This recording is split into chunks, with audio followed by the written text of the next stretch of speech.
Hi எல்லாருக்கும் வணக்கம். ரொம்ப நாளுக்கு அப்புறமா வாய்ஸ் ஓவர் கொடுத்து ஒரு வீடியோ அப்லோட் பண்ணியிருக்கேன். சேனலை புதுசாக பார்க்குறவங்க லைக் அண்ட் சப்ஸ்கிரைப் பண்ணிக்கோங்க. இது என்ன வீடியோ அப்படின்னா, என்னோட பையனோட ஸ்கூல்லேருந்து பேரண்ட்ஸ் மீட்டிங் கண்டக்ட் பண்ணியிருந்தாங்க. அதுக்காக தான் நாங்கள் 2 பேருமே கிளம்பி போயிருந்தோம். ஸ்கூலில் என்ன சொன்னாங்க, என்ன நடந்துச்சு அப்படிங்கிற ஃபுல் எக்ஸ்ப்ளனேஷன் வீடியோ தான் நீங்கள் பார்க்க போகிறீங்க. ஃபஸ்ட்டு இவன் எந்த ஸ்கூலில் படிக்கிறான்னா, எஸ்எஃப்எஸ் மெட்ரிகுலேஷன் ஸ்கூல், அதாவது ST Francis de Sales matriculation school அப்படிம்பாங்க.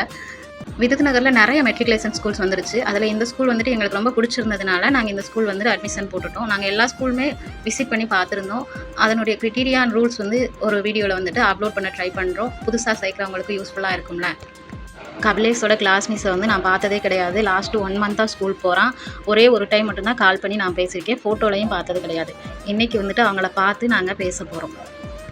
ஃபஸ்ட்டு டே அன்னைக்கு கபிலேஷை விடுறதுக்கு நானும் அவங்க அப்பாவும் இப்படி தான் போயிருந்தோம். அதுக்கப்புறம் இன்றைக்கி வந்துட்டு நாங்கள் ஸ்கூலுக்கு போகிறோம். ஃபஸ்ட் டைம் வந்துட்டு பசங்களை ஸ்கூல் சேர்க்குறவங்களுக்கு இது புரியும்னு நினைக்கிறேன்.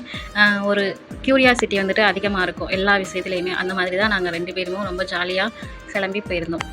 ஸ்கூலுக்கு 9:30 to 12:30 வந்துருங்க சொல்லியிருந்தாங்க. ஆனால் நாங்கள் வீட்டிலேருந்து கிளம்புறதுக்கே 10 o'clock ஆயிடுச்சு. குட்டி பையன் வேறு இருந்ததுனால கொஞ்சம் லேட் ஆயிடுச்சு. நாங்கள் ஸ்கூலுக்குள்ளே போய் என்ட்ரி ஆன உடனே என்னோடய ஹஸ்பண்டோட ஃப்ரெண்டு ஒருத்தர் வந்திருந்தார். அந்த அண்ணாட்ட கொஞ்சம் நேரம் நின்று பேசிவிட்டு அப்படியே கபிலேஷோட கிளாஸ் எங்கே இருக்குதுன்னு சொல்லிட்டு பார்த்து போனோம். எதுக்காக வர சொல்லியிருந்தாங்க அப்படின்னா, மிட்டம் டெஸ்ட் வச்சுருந்தாங்க. அதோட ரிசல்ட்டு ரேங்க் கார்டு கொடுக்குறதுக்காக வர சொல்லியிருந்தாங்க. இவனோட பேப்பர்ஸ் எல்லாத்தையுமே நான் போஸ்ட்டில் போட்டிருப்பேன். பார்க்காதவங்க பார்த்து லைக் பண்ணிக்கோங்க. நாங்கள் அவனோட கிளாஸ்க்குள்ளே போகிறப்பவே நிறைய பேரண்ட்ஸ் வந்து வெயிட் பண்ணிகிட்டு இருந்தாங்க. ஒவ்வொரு பேரண்ட்ஸாக கூப்பிட்டு அவங்களோட குழந்தைங்களோட ரேங்க் கார்டு அப்புறம் ஸ்டடீஸ் பற்றி டிஸ்கஷன் பண்ண 10 minutes எடுத்துக்கிட்டாங்க. அதனால நாங்கள் வந்து வெயிட் பண்ணிகிட்டு இருந்தோம். கபிலேஷும் அவனோட ஃப்ரெண்ட்ஸ் வந்திருந்தாங்க. அவங்களோட சேர்ந்து நல்லா ஜாலியாக விளாண்டுட்டு இருந்தான். அகிலேஷுமே கிளாஸ் ரூம் ஃபுல்லாக ரவுண்ட் அடிச்சுட்டு இருந்தான்.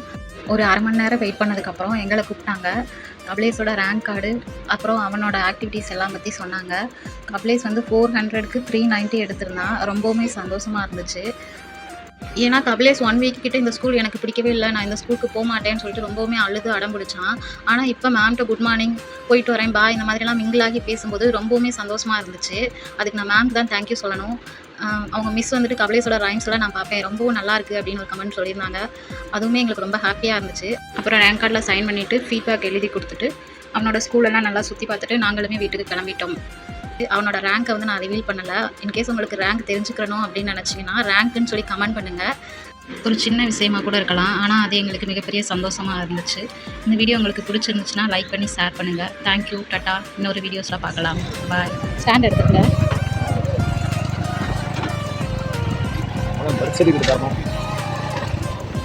கதவோட கொடுக்கான்னு போயிட்டேன்.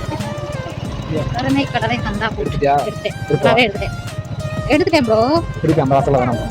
அங்கிட்டு போகணுமா? கேக்குறேன். எடுக்க போறியா? வேண்டாம், இப்படி போலாம். வீடியோ எடுத்துட்டேன்.